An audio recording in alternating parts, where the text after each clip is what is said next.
gimana caranya kita sebagai dunia industri itu bisa masuk ke SMK. Ada rahasianya.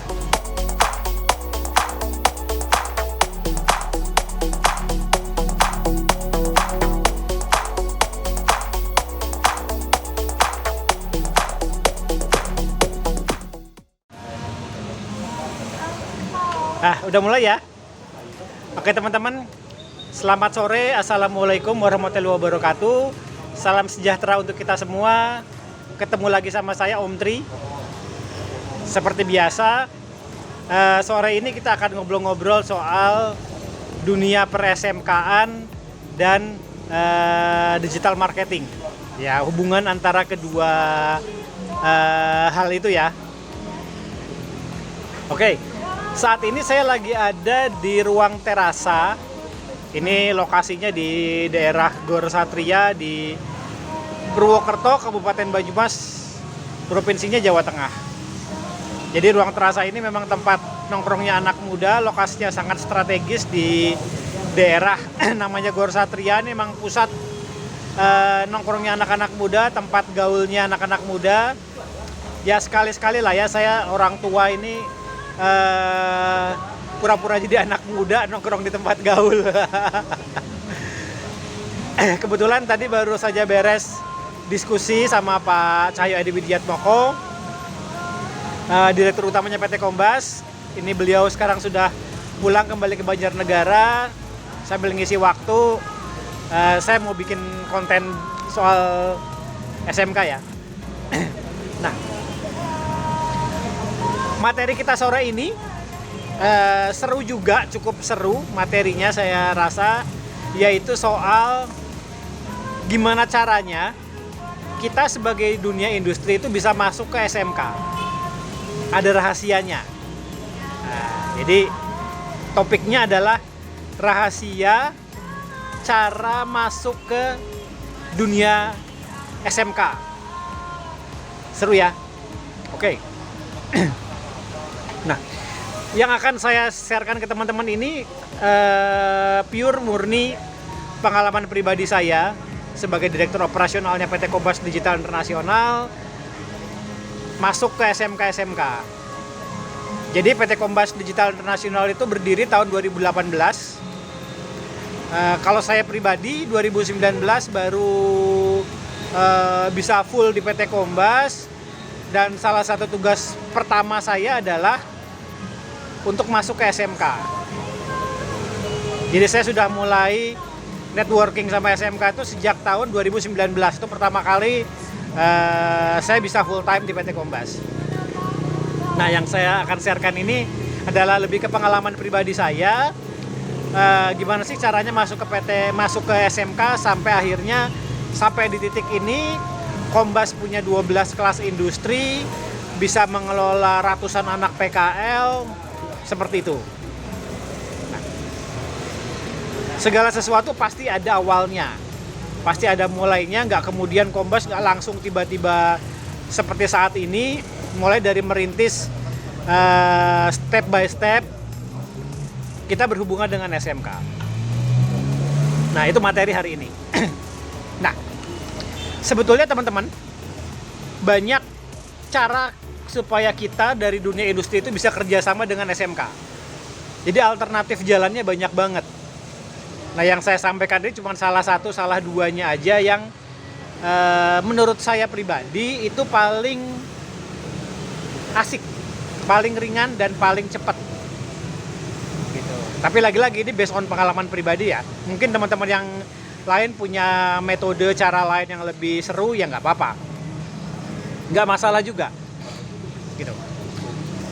Nah, kalau saya pribadi, pengalaman saya di PT Kombas, jalan paling mudah kita masuk ke SMK untuk kita bisa kerjasama dengan SMK, MOU dengan SMK adalah dengan melalui yang namanya PKL, alias praktek kerja lapangan, atau ada yang juga pakai istilah prakerin, itu praktek kerja industri. Tapi sama aja, PKL dan prakerin itu sama saja, cuman terminologinya saja, istilahnya saja yang berbeda. Tapi dari sisi esensi sama saja. Nah, itu jalan paling mudah buat kita sebagai dunia industri itu untuk masuk ke SMK. Ada dua alasan kenapa kok kemudian itu jadi jalan yang paling mudah gitu. Yang pertama, yang namanya PKL atau prakerin itu sesuatu yang wajib bagi semua siswa SMK. Gitu. Nah, seperti teman-teman sudah ketahui dan sudah saya share di video-video sebelumnya, bahwa saat ini sudah nggak ada yang namanya ujian nasional. Jadi ujian nasional itu sudah dihapus sama Mas Menteri Nadiem ya, Menteri Pendidikan dan Kebudayaan kita, itu sudah dihapuskan. Nah, penggantinya itu ada yang namanya ujian sekolah dan uji kompetensi keahlian. Nah, salah satu syarat bagi siswa SMK untuk bisa mengikuti ujian sekolah dan uji kompetensi keahlian itu adalah mereka harus wajib punya sertifikat PKL dari dunia industri. Itu syaratnya. Makanya kemudian setiap tahun pasti sangat banyak siswa PKL yang nyari tempat PKL. Karena itu wajib. Gitu. Kalau mereka nggak PKL, mereka nggak dapat sertifikat PKL dari dunia industri, mereka nggak bisa ikut ujian. Gitu. Nah, buat sekolah juga wajib, SMK itu juga wajib memfasilitasi siswa untuk mencari tempat PKL-nya. Gitu. Jadi memang setiap tahun sekolah itu juga gerilya mencari dunia industri mana aja sih yang mau nerima siswanya untuk PKL. Gitu. Ada dua cara yang biasa diterapkan oleh SMK untuk mencari dan menempatkan siswanya PKL dunia industri, itu nanti dibahas di video yang lain ya. Gitu. Nah, itu alasan pertama. Alasan pertama adalah PKL itu sesuatu yang wajib dilakukan oleh semua siswa SMK, wajib ditempuh oleh semua siswa SMK, karena itu merupakan syarat untuk supaya siswa tersebut bisa mengikuti ujian. Itu alasan pertama. Nah, alasan yang kedua adalah kita bicara soal hukum supply and demand. Kenyataannya bahwa memang jumlah siswa PKL yang butuh tempat buat PKL-nya, jadi jumlah siswa SMK yang mencari tempat PKL itu jauh lebih banyak daripada jumlah dunia industri yang mau menerima siswa PKL. Itu hukum supply and demand. Supply-nya itu jauh lebih banyak daripada demand-nya.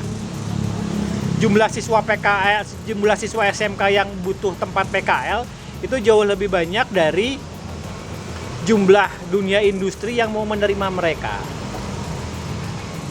Makanya teman-teman yang belum pernah mengelola siswa PKL itu nggak usah khawatir, karena memang kenyataannya seperti itu.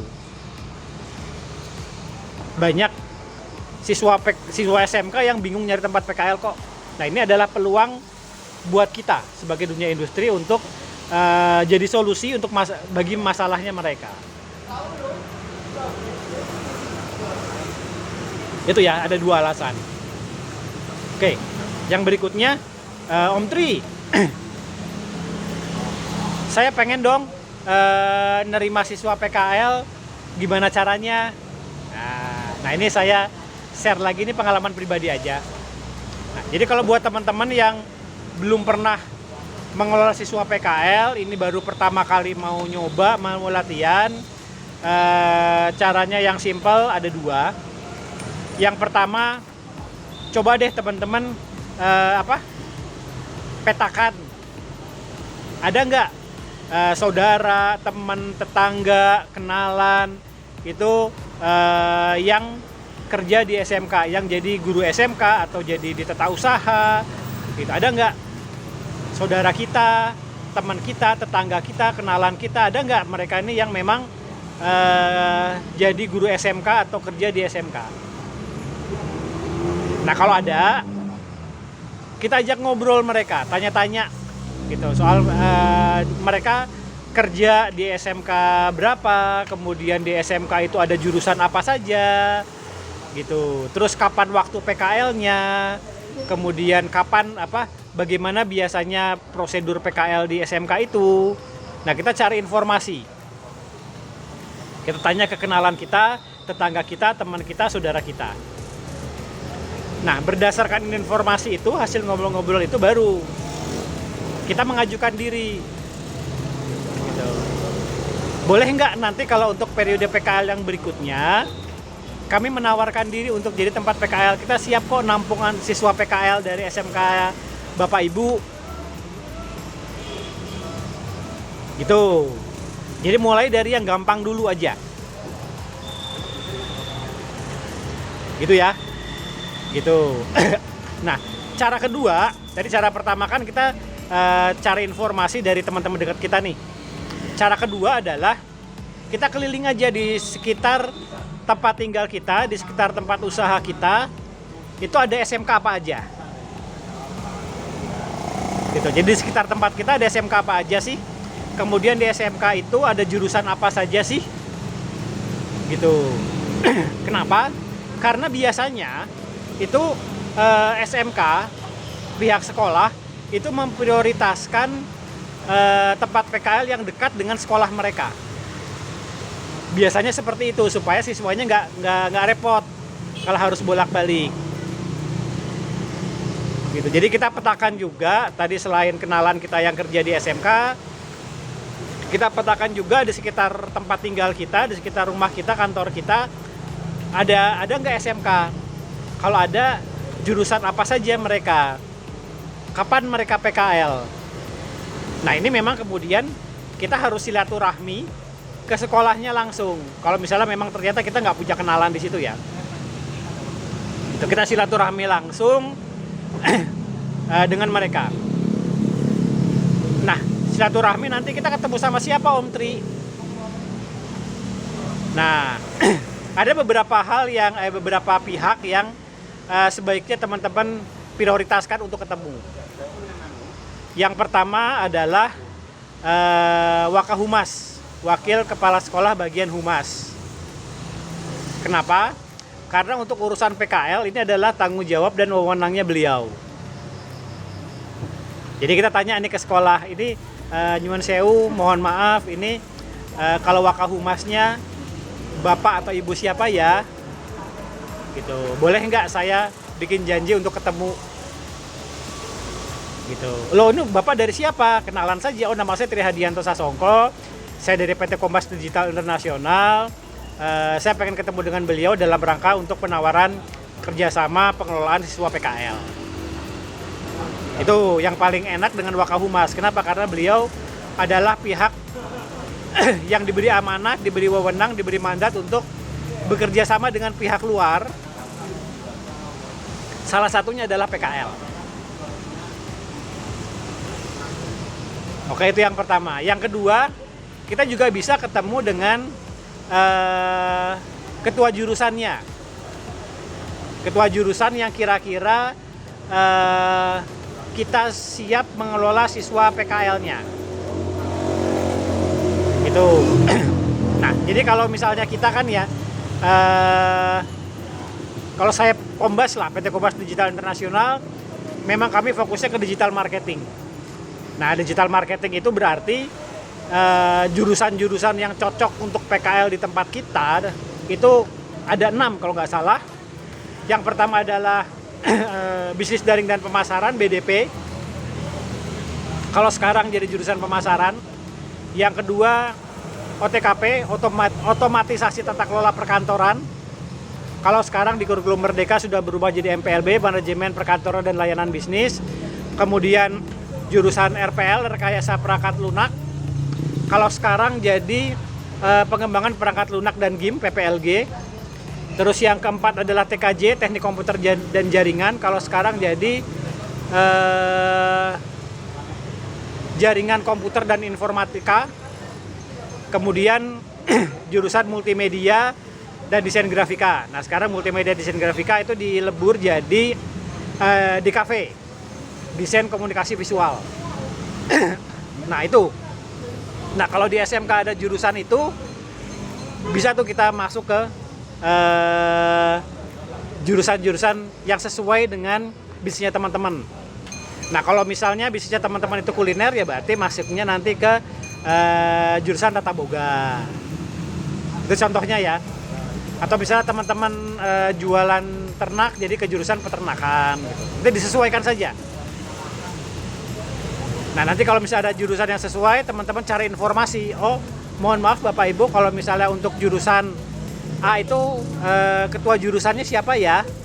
Boleh nggak saya minta izin untuk ketemu dengan beliau? Gitu. Nah kita bikin janji, kita ketemu langsung dengan mereka. Gitu. Jadi ada dua cara itu ya. Yang pertama memang kita cari informasi lewat tetangga kita, teman kita, kenalan kita, saudara kita yang kerja di SMK. Itu lebih enak karena kita sudah ada kenalan.